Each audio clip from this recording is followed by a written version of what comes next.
ఇప్పుడు మన బెడ్రూమ్ వదిలేసి వీళ్ళ బెడ్రూమ్ కిందకి వచ్చావు నువ్వు. ఇక్కడ ఏసీ కూలింగ్ తగిలింది, అక్కడ తగలలేదంట. లటక్కని తిరిగిపోయాడు టేపు తెలుసా.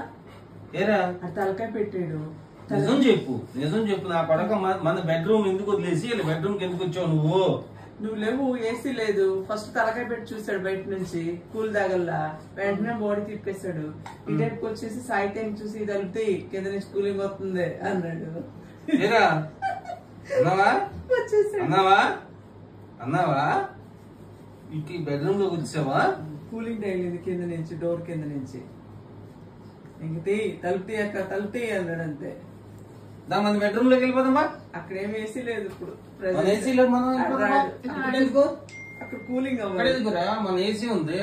మన బెడ్రూమ్ లో మనకి ఏసీ ఉంటది. రా వాళ్ళ బెడ్రూమ్ వాళ్ళదే, మన బెడ్రూమ్ ఉందిరా. రాడు. ఇది ఆడవాళ్ళ బెడ్రూమ్ బే, ఇది మగోళ్ళది కాదు. రా మనం అక్కడ రా. మరి ముందే డాడీ కూలింగ్ ఏసీను రా. రావా? రాడు. రాడు డాడీ, ఏమన్నా చేసుకో. మన కొడక కొత్త ఏసీ ఇది చల్లగా, ఎక్కువగా చల్లగా ఉందా? కూల్ ఎక్కువ ఉంది. ఇది కూల్ ఎక్కువ ఉందా? రావు పదా. మనం మగోళ్ళ బెడ్రూమ్ అది. రా రా విజయ్. అలా నువ్వు అంటే రావే. చూపిస్తున్నాడు. నువ్వు కూడా రా. వస్తుంది పదా. రా విజయ్. క్యాషు ఏంటి వచ్చేసావు? దా మనం అటు వెళ్ళిపోదాం. దా let's go let's go let's go let's go. Cash బాబుకి ఈ రూమే కావాలంట. ఏరా మన బెడ్రూమ్ లోకి మనం వెళ్ళిపోవాలి కానీ ఇక్కడ ఎందుకు?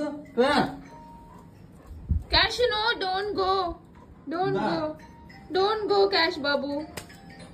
Cash no no cash.